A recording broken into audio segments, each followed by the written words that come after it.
Bismillahirrahmanirrahim. Assalamualaikum warahmatullahi wabarakatuh.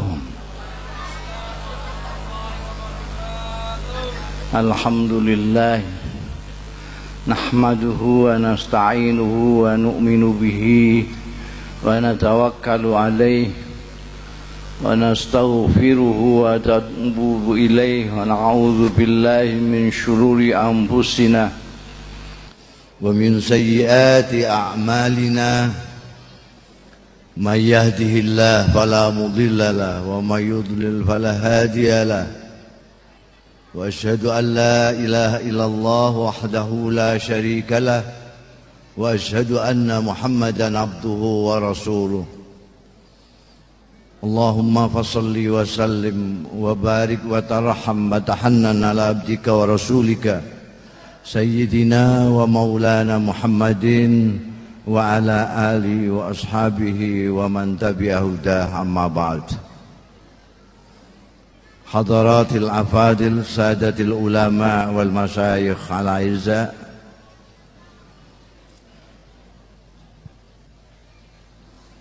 para ibu, para bapak, saudara-saudara sekalian,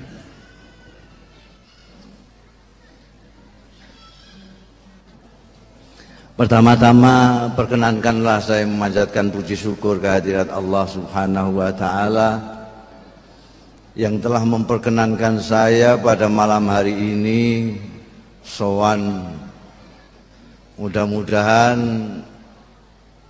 berkumpul kita di tempat yang baik, dalam rangka yang baik, dengan niat yang baik ini mendapat ridho dari Allah Ta'ala, barokah dan manfaat fid dini wa dunya wal akhirah. Ibu-ibu dan bapak sekalian yang terhormat, malam ini sungguh menggembirakan dan mengharuskan kita bersyukur kehadirat Allah Subhanahu wa Ta'ala. Ibu-ibu dan bapak sekalian,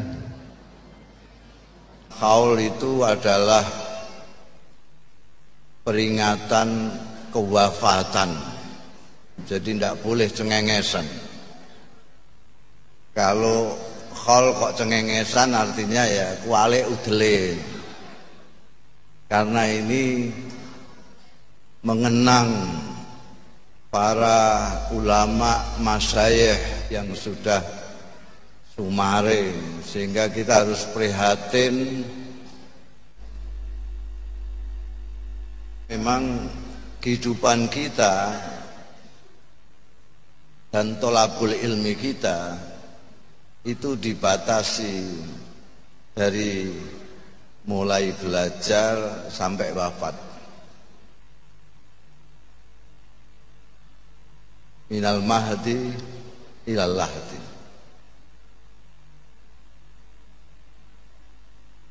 Mungkin ada yang berpikir, kenapa kok Rasulullah Shallallahu Alaihi Wasallam yang diperingati bukan wafatnya tapi kelahirannya, sementara kiai-kiai yang diperingati bukan hari lahirnya tapi hari wafatnya. Atau mungkin tidak ada yang berpikir ke sana, karena orang Indonesia memang sudah lama tidak berpikir. Kalau kita pikirkan,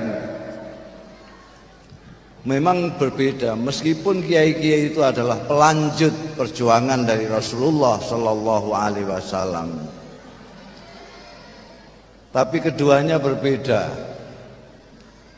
Rasulullah Shallallahu Alaihi Wasallam sejak kelahirannya sudah merupakan fenomena alam. Kita mempelajari sejarah Rasulullah, bagaimana kelahirannya ditandai oleh fenomena-fenomena alam yang menunjukkan bahwa inilah manusia pilihan Tuhan yang akan memerangi kegelapan. Sementara penerus perjuangan Rasulullah, para kiai ini di samping tidak maksum, itu belum bisa kita nilai sebelum tutup buku. Karena pengalaman menunjukkan banyak sekali kiai yang asalnya hebat sudah mendekati wali ngobos.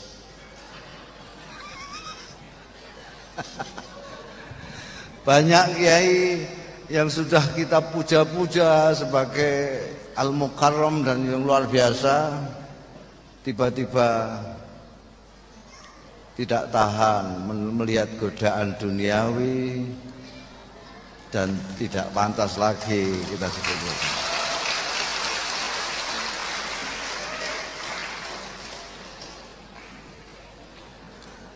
Sehingga kita harus tunggu sampai tutup. Karena itu ayah saya almarhum Kiai Bisri Mustafa itu manti-manti itu pesan-pesan pada saya, jangan sekali-kali terlalu memuji, mengkultuskan orang yang masih hidup. Jangan-jangan di tengah jalan ngobos.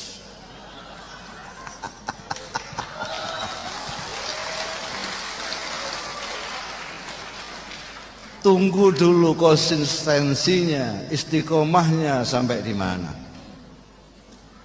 Karena banyak sekali bajingan kemudian menjadi orang yang sangat soleh,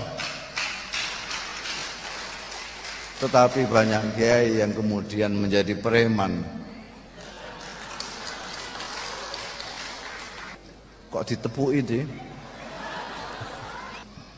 Jadi haul ini memperingati beliau-beliau yang telah terbukti selama hidupnya mengikuti jejak Rasulullah Sallallahu Alaihi Wasallam. Dan hal begini di samping kita harus prihatin yang pertama, yang khusus untuk diri kita sendiri. Dalam acara khol kita harus berpikir, sekarang saya mengkholi, nanti saya dikholi apa enggak?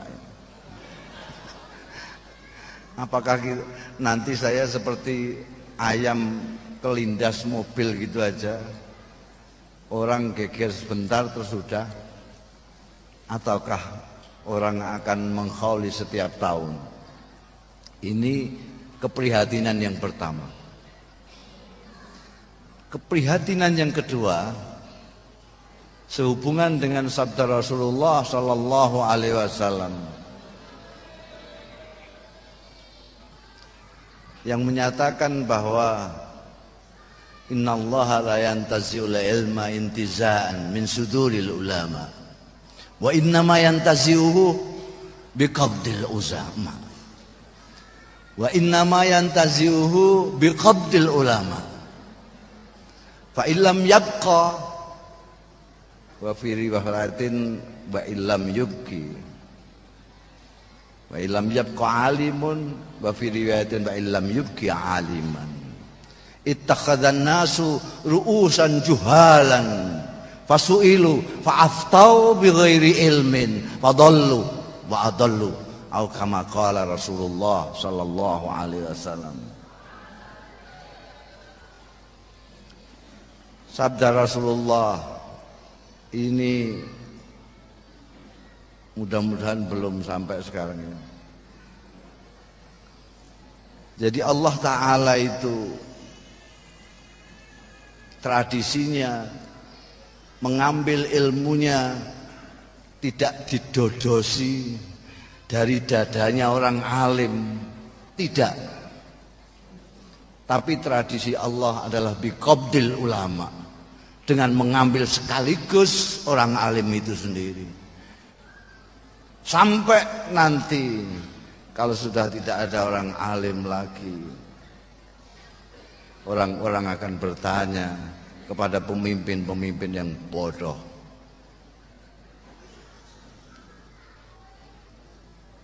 fasu'ilu fa'aftau, maka orang-orang bodoh itu akan berfatwa seenak udelnya sendiri. Fadallu, sesatlah mereka, wa adallu, dan menyesatkan. Anda bisa saksikan sekarang, terutama kalau bulan Ramadan, banyak kiai tiban di televisi itu. Mereka ditanya apa saja bisa menjawab apa saja karena ngawur.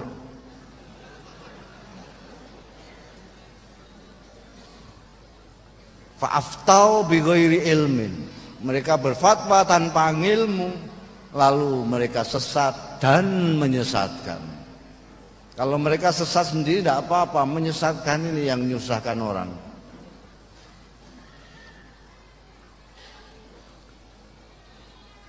Kita prihatin, priagung sudah tidak ada lagi. Dipanggil oleh Allah Ta'ala, dipanggil itu yang bangsa rodok-rodok gitu aja sudah diambili sama Tuhan.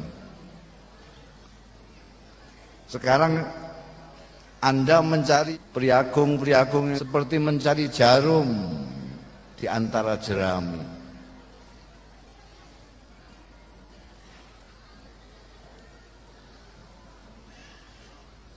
Ini hal kita harus prihatin. Tapi sekaligus hari ini kita bersyukur karena ada tekad yang besar dari keturunan kiai-kiai yang kita kholi untuk menjawab apakah pendahulu-pendahulunya ini akan ada yang meneruskan ataukah tidak. Saya sudah lama mengkritik habis-habisan sistem pendidikan kita yang menurut saya, tidak tahu menurut sampean, berbeda tidak apa-apa, ini negara demokrasi. Menurut saya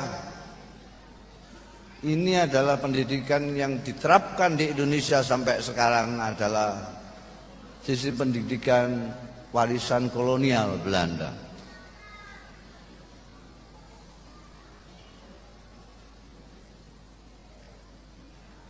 Sampai sekarang bahkan menteri-menterinya juga masih membebek apa yang digariskan oleh kolonialis Belanda. Mendikotomikan antara pendidikan umum dan pendidikan agama, ilmu umum dan ilmu agama. Yang aneh bin ajaib, kita sendiri dari kalangan pesantren yang mempunyai kitab yang tidak mendikotomikan ilmu, tidak mendikotomikan pendidikan, kita ikut latah menatakan pendidikan agama dan pendidikan umum. Padahal ini siasat dari kolonialis Belanda. Kita dipecah menjadi dua. Ini yang agama, ke madrasah, ke pesantren. Ini yang umum, SMP, SMA, perguruan tinggi. Akibatnya yang di SMP, SMA nggak ngerti akhirat. Yang di madrasah dan pesantren nggak ngerti dunya. Makanya jangan heran kalau banyak kiai yang dimain-maini sama ahli dunya.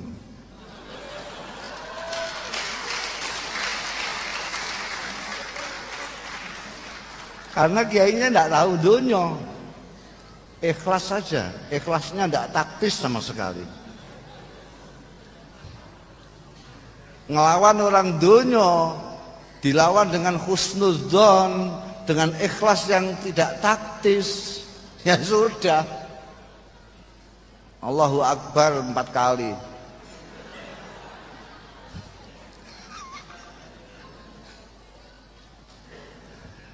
Kita jadi terseplit menjadi 2. Terlepas dari sistem imamah di Iran, terlepas dari aliran Syiahnya, kiai-kiai di Iran yang sering disebut ayatullah itu tidak hanya bisa diajak bicara soal fikih, soal tafsir, soal hadis, tapi bisa diajak bicara soal politik, budaya, militer, dan seterusnya.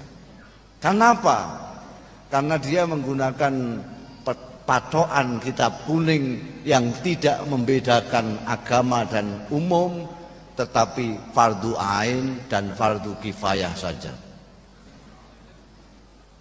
Anda boleh lihat di Ihya itu, di sana Imam Ghazali juga tidak mendikotomikan antara umum dan agama, hanya fardu ain dan fardu kifayah. Berarti semuanya fardu. Thalabul ilmi fardhatun ala kulli muslimin wa muslimatin.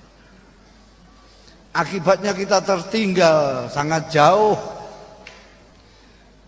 Fungsi-fungsi dalam kehidupan berbangsa dan bernegara pun kita bagian dongo.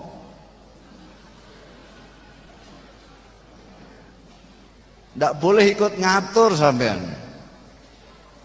Pesantren 32 tahun bahkan lebih dari itu, seperti di pinggiran seolah-olah tidak ikut memiliki Indonesia. Karena dalam apa-apa nantilah bagian dongo saja.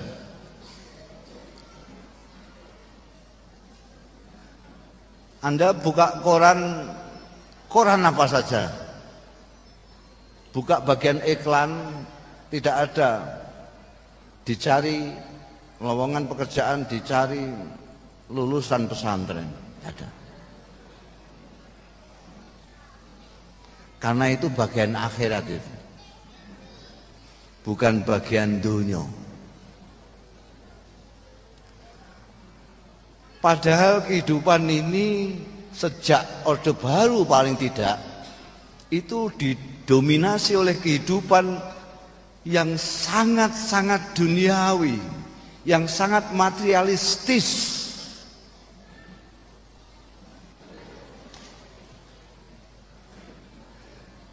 Kita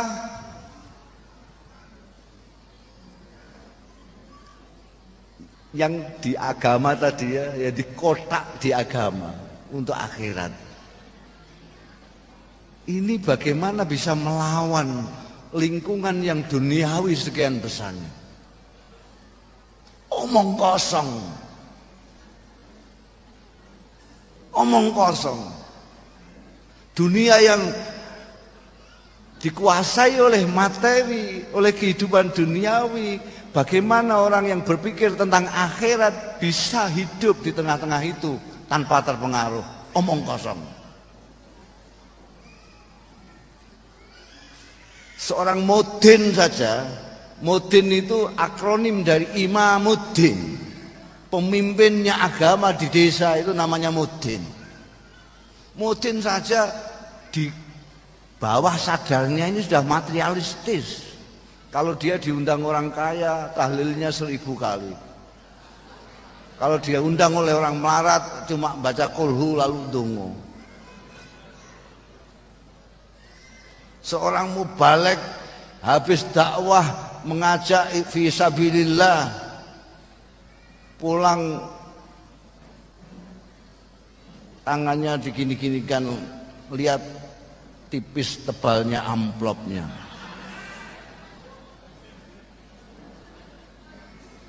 Ngaku atau tidak ngaku, kita kalah.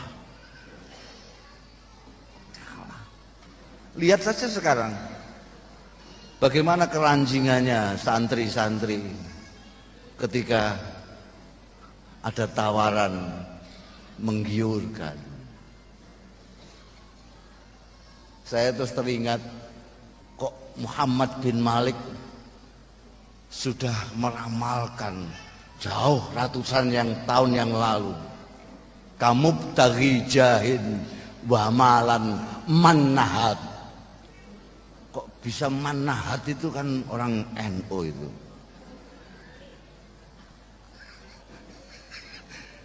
Kamu taghi jahin wa malan mannahat.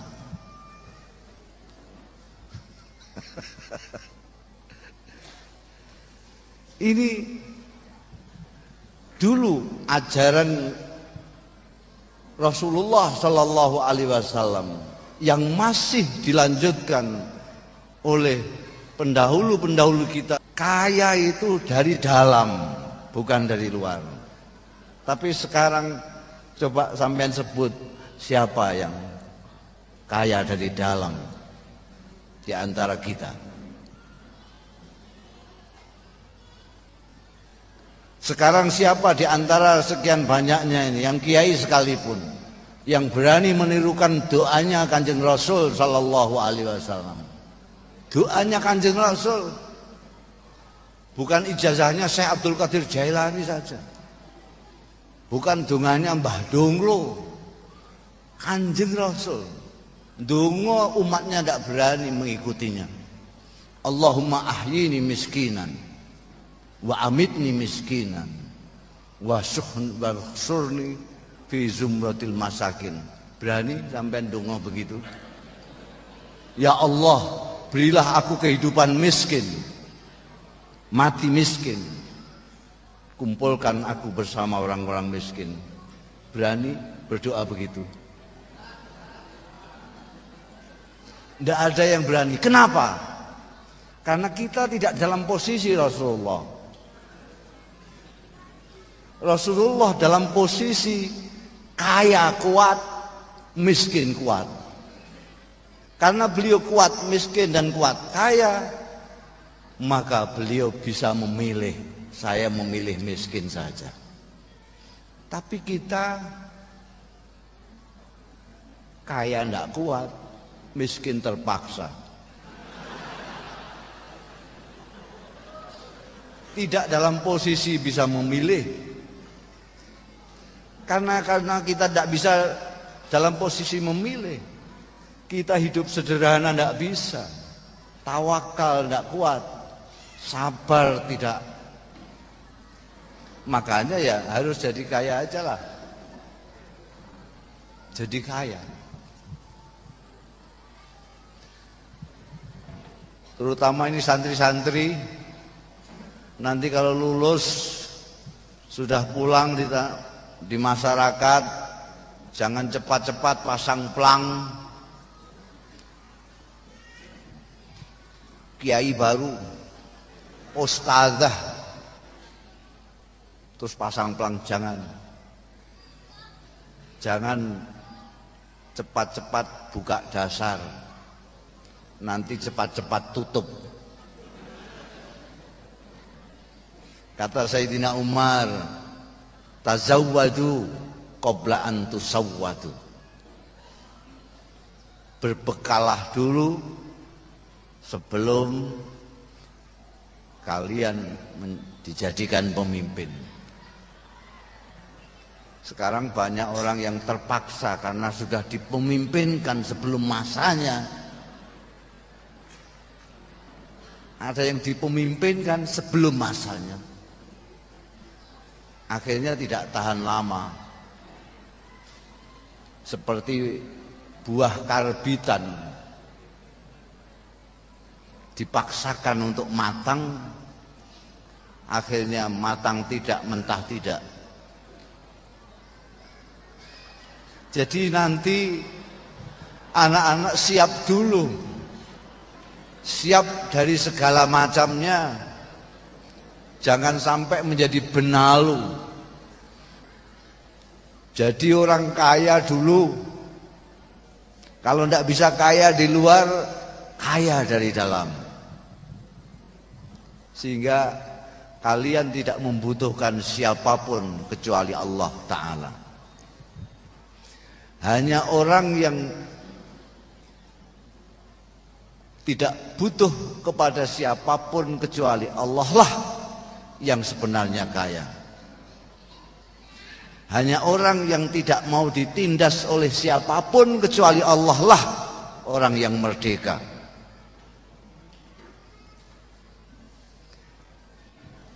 Tanamkan ini di dada kalian. Jangan mau ditindas oleh siapapun, termasuk oleh diri sendiri. Jangan mau ditindas, dijajah siapapun kecuali oleh Allah. Jangan takut kepada siapapun kecuali Allah. Jangan membutuhkan apapun kecuali Allah. Maka kalian akan menjadi sangat kaya, sangat merdeka. Hanya orang merdeka yang bisa kreatif, bisa berpikir jernih, bisa bermanfaat tidak hanya untuk dirinya sendiri, tapi untuk orang yang lain. Kalau seseorang alim tidak bermanfaat kepada sekelilingnya, maka apa bedanya dia dengan orang bodoh? Tidak ada bedanya. Yang membedakan orang alim dengan orang yang bodoh, orang alim bermanfaat pada sekelilingnya, dan orang bodoh hanya mencelakakan dirinya sendiri. Kembali, kamu harus belajar ini saja, ini saja. Itu umum, jangan sentuh, tidak. Dan nanti tidak hanya kenal Saudi Arabia tok, tapi kenal Jepang. Di Jepang juga ada tokoh-tokoh agama Islamnya. Di Amerika juga ada tokoh. Dan satu hal, saya sudah pernah ke Eropa. Dan ini suatu takdir semata-mata. Karena kalau dibayangkan saya itu hanya mondok tok, dan betul-betul santri Kendilen. Saya nyantri itu di Lirboyo, yang pada waktu itu masih sangat-sangat kolot lah. Maca koran aja ndak boleh, maca majalah ndak boleh, ndelok bal-balan nggak boleh, celananan ndak boleh. Sekarang besinan bareng.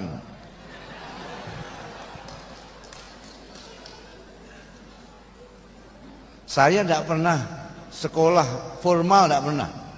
Saya hanya di pondok Lirboyo, pondok Krapyak, dan pondoknya ayah saya sendiri. Dan tidak pernah sekolah. Betul-betul santri Kendilen.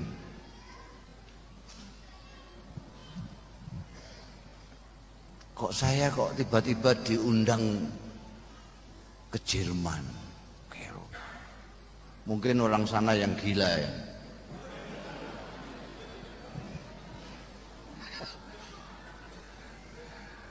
Saya di sana itu hanya disuruh baca syair. Itu kan gila ya. Jauh-jauh diongkosi mau dikon maca syair. Ya saya ya meskipun nggak ngerti cara Jerman ya mau maca syair gitu aja. Bisa lihat Eropa. Ketika saya mau berangkat ke Eropa, saya itu gundah sekali. Pikiran saya gundah. Wah, saya ini pada waktu itu Ramadan. Puasa-puasa kok mau pergi ke negaranya orang kafir, ini gimana? Nanti sembahyang saya bagaimana, puasa saya bagaimana?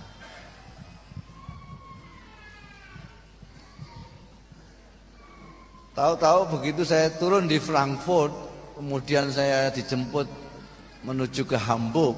Saya diundang di Universitas Hamburg. Di sana ada pusat studi bahasa Asia Pasifik dan bahasa Indonesia. Saya melihat tercengang sekali. Negara yang saya bayangkan negara kafir, itu ternyata ajaran Rasulullah Shallallahu Alaihi Wasallam berjalan dengan tertib di sana, bersih, jalan bersih seperti dipel terus setiap hari, jalan sampah tidak ada, bersih sekali. Padahal tidak ada satupun tulisan an-nadzafatu minal iman, tidak ada.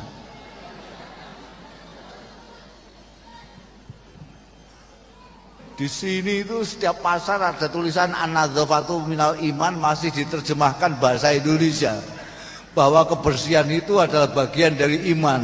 Itu sampahnya masya Allah kayak gunung. Disiplinnya, padahal mereka nggak salat. Kalau orang Islam disiplin sudah pantas karena dia disiplin, diajarin mulai 7 tahun sudah salat kok.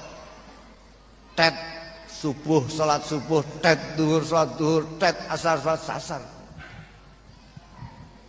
Mereka itu disiplinnya luar biasa. Jam setengah 12 malam, sepi jalan perempatan itu. Saya mau nyabrang, tidak ada mobil lewat, tidak ada. Saya mau nyebrang itu, kok saya lihat kok banyak orang di sini kok pada berdiri tidak nyebrang. Kenapa orang-orang tidak pada nyebrang?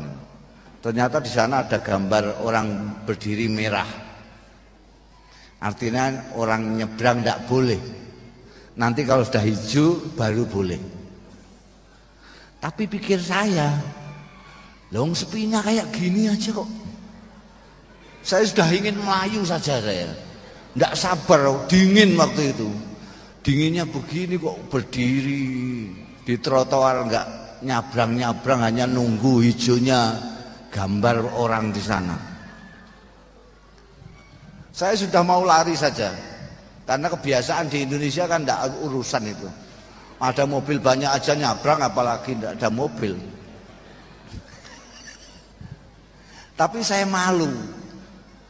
Malu tidak kepada orang-orang ini, kepada anjingnya orang kafir ini. Ada anjing itu begini aja, juga nggak mau jalan. Begitu hijau, anjingnya lari. Saya mikir masa saya kalah sama anjingnya orang kafir.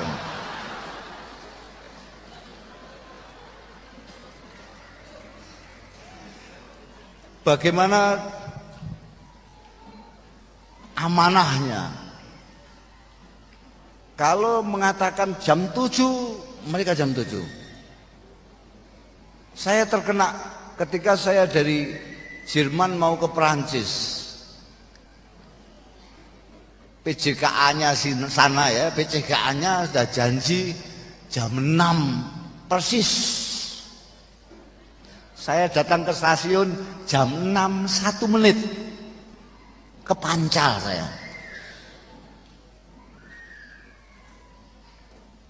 Kepancal, kereta sudah jalan. Hanya 1 menit. Kalau di sini sudah diumumkan di loudspeaker,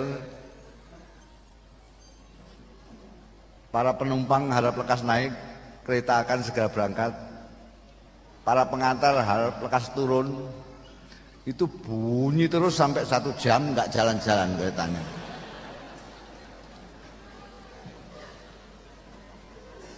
Penghormatannya terhadap hukum, jangankan nabrak orang, nabrak pohon saja orang kena tilang. Dia harus mengganti. Keparahan pohon ini ketabrak mobil itu sampai seberapa.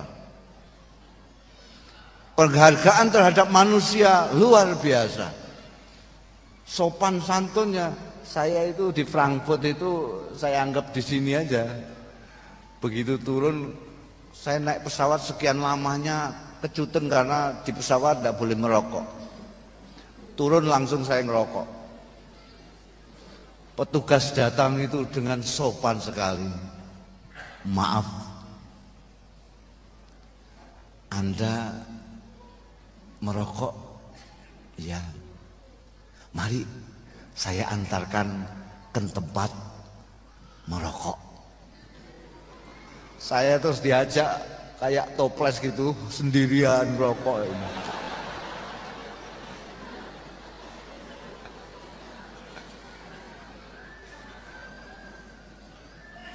Saya lalu berpikir, ini nanti yang masuk surga itu siapa?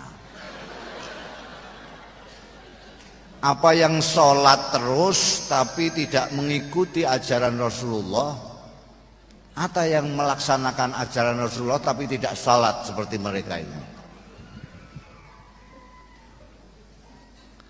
Ini akibat itu tadi, diiris-irisnya. Ini agama, ini tidak, ini tidak. Akhirnya kita anggap bongsot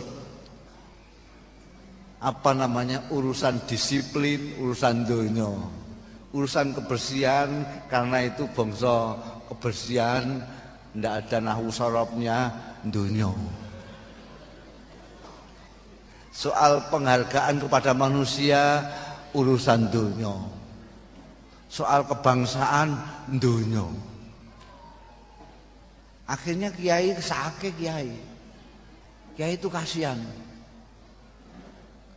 Mau apa-apa kan sulit, karena sudah dikatakan ini kiai ini adalah ahli agama yang tidak boleh deket-deket dengan dunia lah. Coba misalnya ngempit ayam ke pasar, coba pasti orang ribet itu. Ini ada kiai kok ngempit ayam. Lu kiai kok ngempit ayam? Lu mau saya jual? Lu kiai kok menjual ayam? Lu memang punya saya ayam. Kiai jual ayam tidak boleh. Kiai kok di kaki 5, marung di kaki 5 itu, beli goreng bebek di pinggir jalan, pasti ribut orang. Kiai kok marung di pinggir jalan, apalagi kiai berpolitik.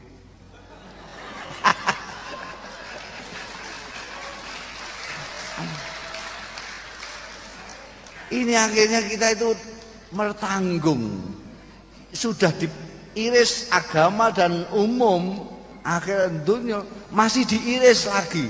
Agama ini pun niru model modernisasi. Konon tren kecenderungan modernisasi itu adalah spesialisasi. Dulu kalau orang sakit apa saja, dokternya cuma dokter itu saja, dokter umum itu. Sakit gigi dokternya juga itu, sakit perut ya itu, korengan ya itu, kopoken ya itu.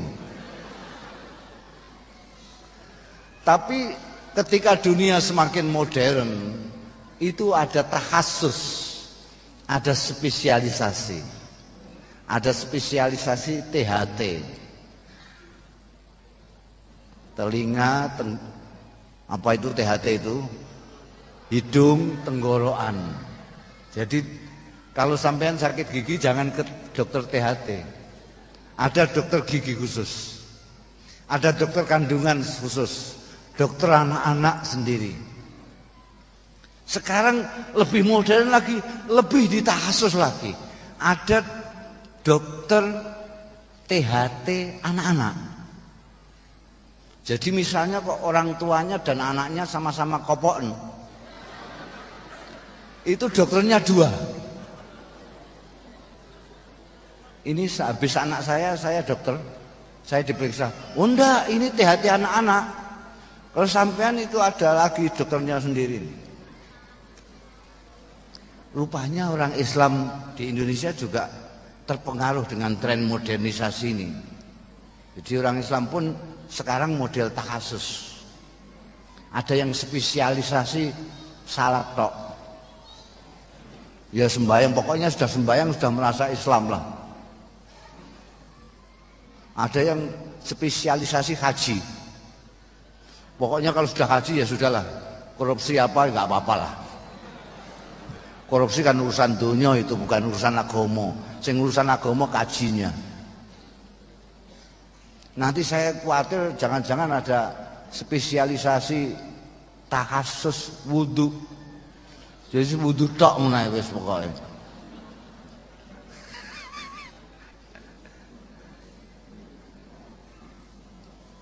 Maka saya kira nanti jadi tidak lagi teriris-iris gitu. Kita lalu menjadi orang yang sepotong-sepotong gitu. Baru dikumpulkan, baru jadi utuh. Tapi nanti kita menjadi orang yang utuh. Kiai itu juga bisa ngimami sembahyang, ngimami tahlil ya bisa. Diajak ngomong budaya ya jalan, diajak ngomong bahasa Mandarin karena mau bisnis keong apa-apa gitu. Mau bisa bahasa Jepang karena mau alih teknologi, sana canggih-canggih. Kita kalau ngomong sini cara Jawa, kono cara Jepang, wah itu juru bicaranya berapa itu, tukang terjemahnya itu. Harus cari juru bicara yang mengindonesiakan cara Jawanya kiai ini. Nanti cara Indonesia menjepangkan cara itu. Wah, jadi penterjemahnya banyak. Kiainya ngomong, aku arep ngene, saya akan begini. Baru diterjemahkan bahasa Jepang. Orang Jepangnya kesel nunggu terjemahan tok itu. Arigato haishimasa. Oh begitu ya. Ketemu orang Cina bisa kamsia.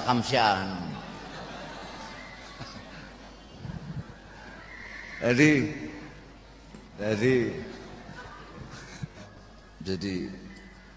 itu satu kritik saya terhadap pendidikan nasional. Kritik saya yang kedua, sebelum saya sampaikan kritik saya ini kepada sistem pendidikan nasional, saya akan tanya kepada Anda sekalian. Logiskah, mantikikah apabila saya mengatakan bahwa pemimpin-pemimpin sekarang ini, pemimpin kita sekarang ini adalah produk dari pendidikan kita selama ini? Logis apa enggak? Bahwa pemimpin-pemimpin saat ini adalah produk hasil dari pendidikan kita selama ini. Sampai setuju enggak itu? Kalau setuju, pertanyaan berikutnya, sudah puaskah Anda dengan pemimpin-pemimpin sampean yang sekarang ini? Kalau Anda tidak puas, tapi sistem pendidikannya masih tetap begini, sampai kiamat kurang 2 hari Anda akan tidak puas terus.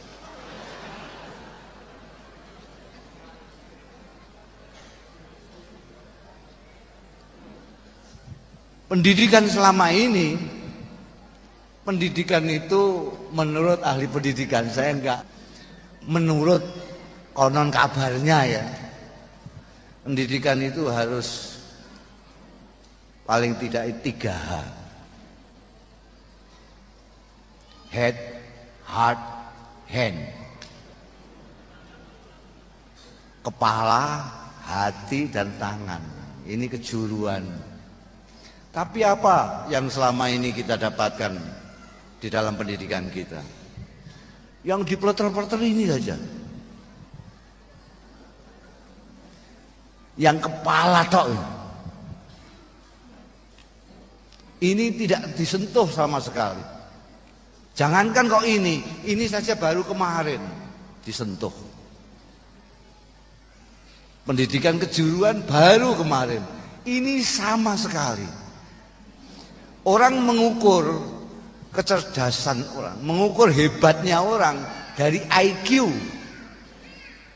intelligence quotient. Kalau IQ-nya tinggi, hebat itu. Gus Dur itu ketika di KPU oleh Ikatan Dokter Indonesia, IQ-nya tertinggi 140. Pak Wiranto konon kabarnya 138. 2 angka di bawah Gus Dur. Amin Rais 109. Kabarnya gitu. Kalau orang itu ininya tinggi, wah, disanjung-sanjung. Sampai lihat saja rapotnya. Paspornya anak murid sekolah termasuk madrasah. Madrasah di Indonesia itu paling unik. Di Indonesia itu unik. Ada madrasah, ada sekolah. Kalau madrasah itu sekolah yang banyak tulisan Arabnya. Kalau sekolah itu yang banyak tulisan Latinnya. Karena itu tokonya juga ada 2. Ada toko buku dan toko kitab. Kalau toko buku seperti Gramedia, Gunung Agung itu yang menjual buku-buku yang banyak Latinnya. Tapi kalau toko kitab yang banyak Arabnya. NU-nya sendiri juga ada Rois Am dan ketua umum. Yang kiai Rois Am, yang agak-agak kiai ketua umum. Ini unik sekali.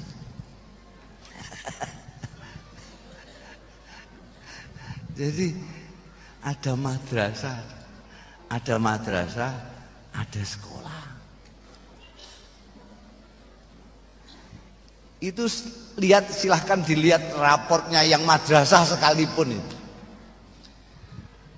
Itu raport itu isinya prestasi di atas. Itu dinilai oleh gurunya secara teliti. Bahasa Inggris 5,7. Biologi 3,46. 4,01. Sampai begitu. Matematika. Nanti di bawah ada embel-embel tazyil bahasa Arabnya. Kalau di surat kayak NB, kelakuan baik. Itu bijinya tidak pakai angka, apalagi kok pakai koma. Bijinya ABC.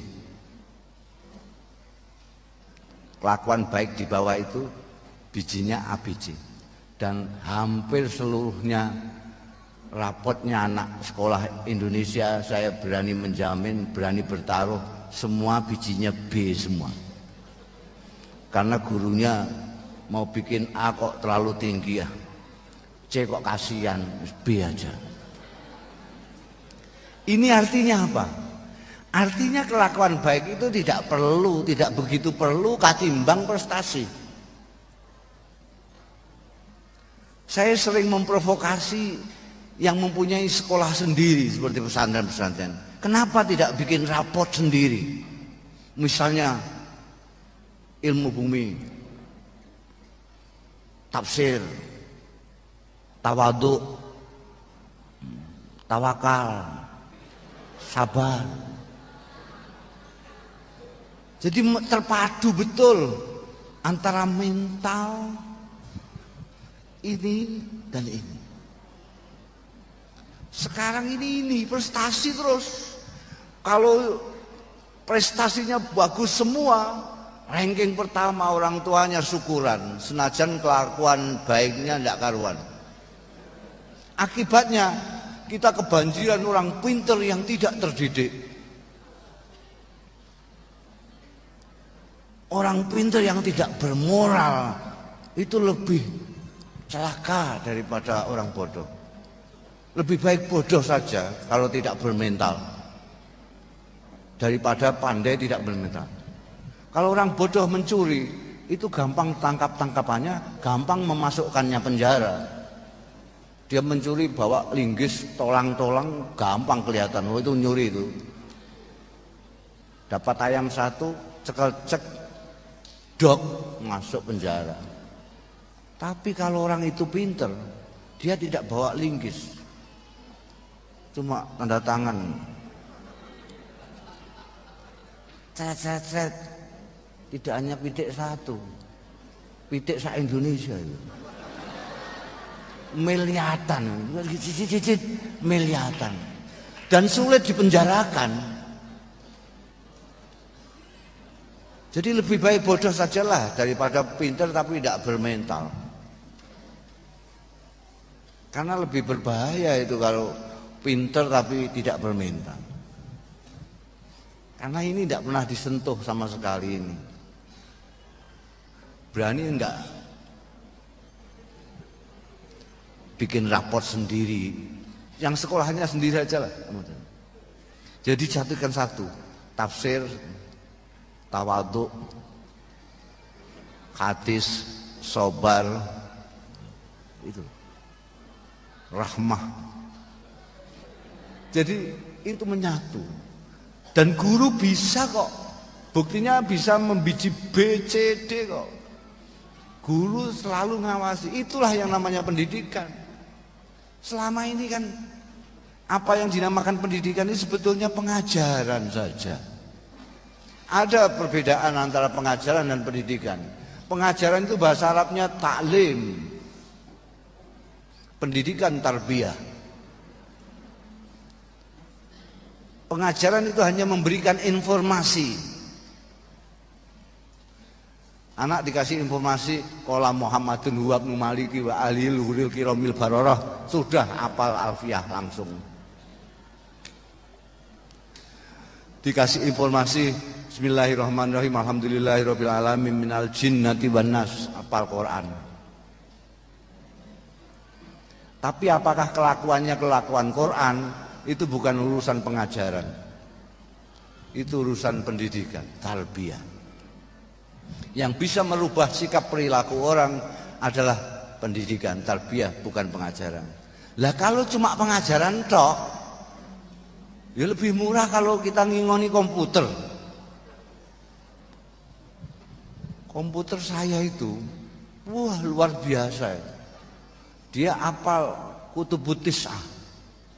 Karena saya kasih informasi Kutubut Tis'ah. Dia hafal Quran sak tafsirnya.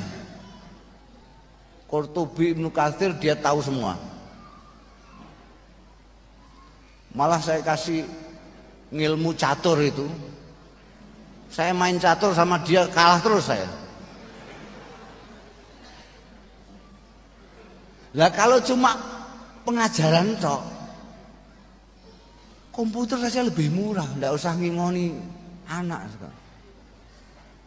Pintar sekali, bahasa Inggris tahu, bahasa apa saja tahu komputer saya itu. Tafsir bisa, hadis bisa, aqaid bisa, luar biasa. Cuma ya itu, saya duduk di bawah, dia angkrik-angkrik terus di meja ini, enggak punya sopan santun sama sekali. Karena apa yang masuk di memori dia tidak membuat dia menjadi orang yang santun, orang bekakas begitu. Lah apa bedanya manusia dengan bekakas itu kalau memang hanya digitukan tok, tidak dididik. Jadi ini sudah jam 12:30. Mudah-mudahan selalu mendapat bimbingan dari Allah Ta'ala, bermanfaat. Tidak hanya bagi dirinya sendiri, tapi bagi masyarakat dan bangsanya. Demikian, kurang lebihnya saya mohon maaf. Wallahu yuwaffiquna ila ma fihi khairul Islam wal muslimin, khairu Indonesia wa Indonesiin. Wa astaghfirullahal azim li wa lakum wal afu minkum. Wassalamualaikum warahmatullahi wabarakatuh.